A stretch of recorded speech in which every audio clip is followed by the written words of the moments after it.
Chris Watkin here, joined by Ryan Woolfenden, very well-known estate agent from Poole. I want to ask you your story of how you became an estate agent, the lessons that you've learnt, and the future of where you're going. So thank you for joining me today, Ryan. Thanks for having me. When did you decide to become a letting or estate agent?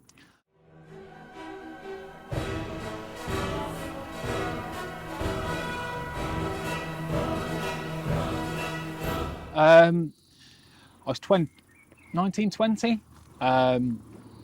I was selling house insurance, and I just kind of thought, I don't want to be sat with a headset in a call centre when I'm 40 years old. Not that there's anything wrong with that, just didn't want it for myself.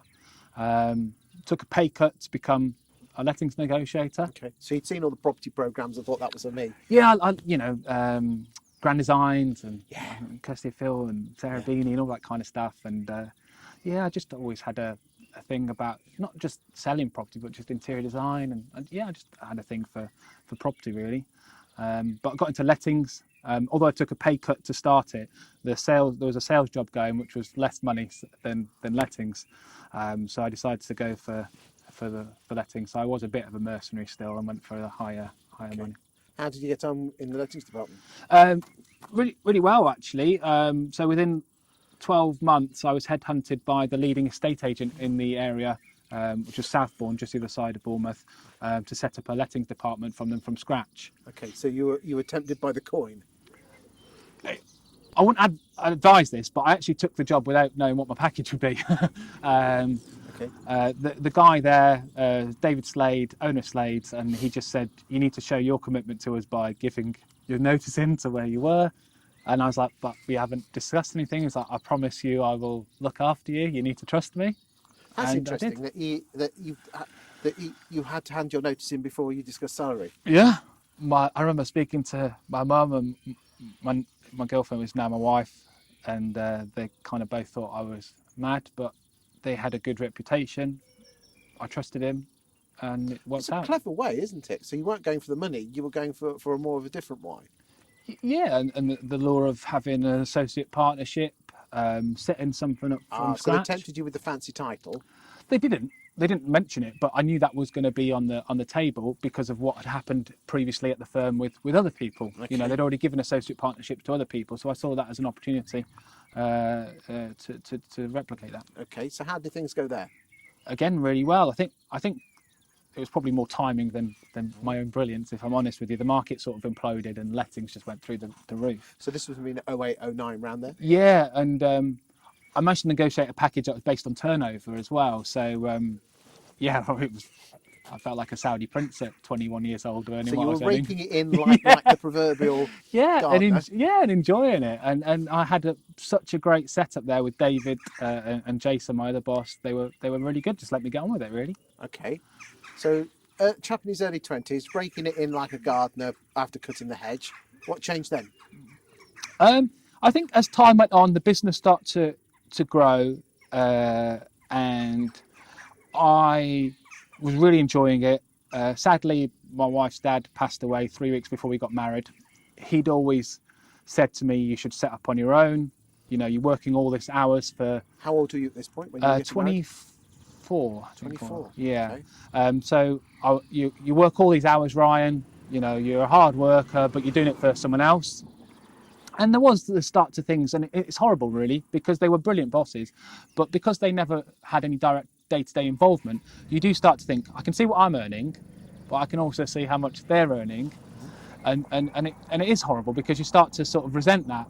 And sometimes you forget the opportunity that they gave me in the first place. But anyway, he passed away, started to reevaluate things more, and decided, I'll give it a crack. So you were getting married. Had you moved in with your girlfriend at this point? Yeah, we bought our own house. So we were married. Okay, so living in Sin. So how did you? So it was your late father-in-law's passing away that basically made you think, actually, it's time to do something. He was self-made. He had his own. He grew up in Hackney, second-hand car dealer, just a great businessman. And I'd never really wanted that. My parents own a business like a newsagent's, very working class background, which I'm, super proud of everything they did for me. But they didn't have anything. And I saw what it was like, the toll it took on their relationship, where they were always talking about business. There was no free time. You know, my mum and dad would have one day off Christmas Day and that'd be it. I didn't want that. No. Alan, on the other hand, retired at like 50, you know, that side of business I could get behind. So that made you start your own agency then? Yeah, so after that, it started to happen. Obviously, it was a bit of a whirlwind because we still got married a few weeks later, and it started to play on my mind more and more and more. And I think the difficulty is when you're earning a good salary to give that up for the risk of not knowing. But I've always been a bit of a risk taker, and I thought, you know, if I'm not doing it now, I never will. And decided to set up my own agency. From your bedroom, from an office? Or? From the bedroom originally. Took a bit of time off. I spent about 6 weeks in London researching Foxtons and lots of other progressive agencies in London, because where I live the agencies are quite sleepy, and I thought that could be an opportunity. So I've always had that thing about, you know, success leaves clues before I knew it was that sort of label. So I'd always thought, what can I do to replicate and take on board and make my own. And then my wife fell pregnant with twins after about 2 months. You don't hang about. Yeah. So yeah, we had that to contend with, and then I thought, I'm going to need an office here, working from home. Yeah, working from home ain't going to cut it. Got a little sofa bed at the back, just relax, and then that was how my agency really kicked off when I got the office. Now you went into partnership with someone, didn't you? That was a bit later on, yeah. So that was about 3 years later. So when did you set up your agency? 2000, and I think it was 2013. Okay, so we were post the credit crunch. Things Yep. going quite nicely. What made? I wouldn't say that. Okay. So when did you become a business partner with Katie then? 2000, I think it was 2016. Okay. What made you go into partnership with someone? I was actually buying another agency as well. So I was buying a letting agency. I think it was about late 2015, I kind of realised that I wasn't making enough to support the life that I wanted. My wife wasn't working, obviously, with looking after the kids, and I needed to do something. So either give it up and go back to working for someone. I think anyone that's worked for themselves realise that you quickly become unemployable. So I doubled down and bought another agency. With the plan of opening up 2 offices and then having a business partner for Katie on the sales side of stuff. She was a really high profile agent, had a good reputation, and it kind of made sense to do that. Everything go well with that? Yeah, fine at the moment. Yeah, we're in a great place as a business at the moment. Yeah. Financially, was everything going okay, or have you ever got to a point where you've got very close to running out of money? Yeah, got very close to When running was out of money. That was probably just before I decided to. Well, in fact, no, it was twice actually. Just before bought the other agency, you could see the cash flow projections and thought this doesn't look great, and that's when I decided to double down. Also, then about 18 months later, when Katie first joined, big implosion of new business. There's that enthusiasm of a new business owner coming to it, and then I remember it was my mum's 60th and my wife's 40th, all at the same time in April. We'd had a great few months, and I bought my mum a kitchen for a birthday. She just recovered from the first bout of cancer, so it was like a treat, and I felt so proud to be able to give her something that she wanted. Bought my wife a new car, and within about a week, 40 grand disappeared from our pipeline like that, and I was thinking, whoo, this is not good.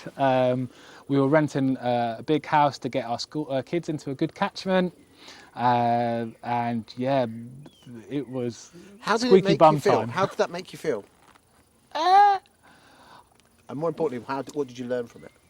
I learnt to have some reserves and don't be an absolute moron about spending money before it comes in. I think that's a problem with sales. It's the peaks and troughs. I mean, when you have a good month, it's a really good month.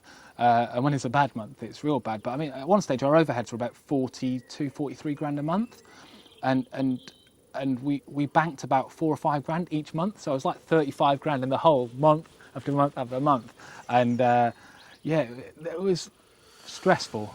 Okay, so When did you decide then to open up a second office? So that we'd already had the second office at that point. That was when I acquired another agency called Atkins. So they had the office. We had the option of folding it and just keeping the management portfolio. But I thought, no, we'll take the office. And how did having the second office go?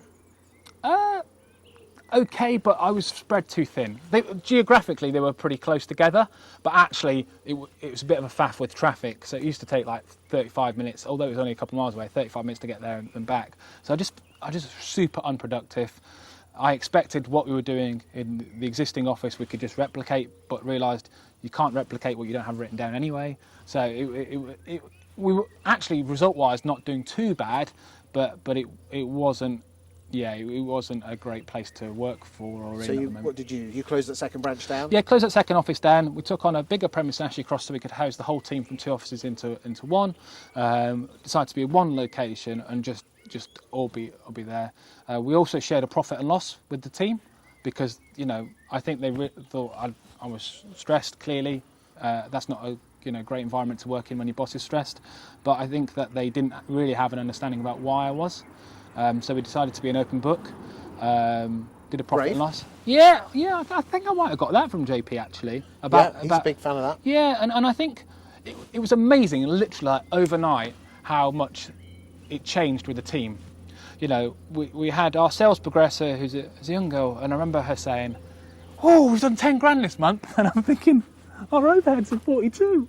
I'm so excited about doing 10 grand, but just had no concept. And that's not her fault, that was my fault. So once we started to explain, look, this is how much it costs to keep the doors open before I even pay myself anything. And the attitude in the office was just brilliant, really. They're just like always looking at ways that we don't need that, we can save money there, we need to do this. How does it make you feel that your staff, colleagues, now feel like it's their business? I know legally it's not theirs. Yeah, I'm just really proud, Chris. I mean, honestly, it's such a nice feeling knowing that I can go away and know that they treat it like their own. We have WhatsApp groups for all the clients, and that discretionary effort you get, I think it makes you really proud. Would you say that that's probably one of the biggest learnings that you have done that other agents watching this could actually learn from to actually share it with your staff? I would definitely encourage that level of transparency because I think there's the worry like, oh, I don't want them to see how much we're earning. But I don't think they'll care. If you look after them and they feel valued and you've got their back, the fact that you're taking a much bigger salary potentially, they really don't care. I've had this conversation before and yeah, but you take the risk. They'll say it back to me, yeah, but you take the risk. And I think they recognise that, but they only recognise that if they're you're open with them. What's the future for Ryan Woolfenden?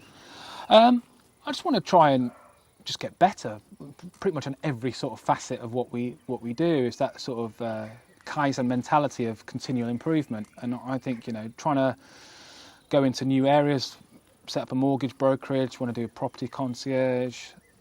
Property maintenance department, grow our lettings book. So just want to get better on sort of each facet, really. Thank you for your time today, and I hope you out there in estate agency land and lettings land have learnt from the wonderful Ryan Wolfenden. Thank you for your time today, mate. Thanks for having me.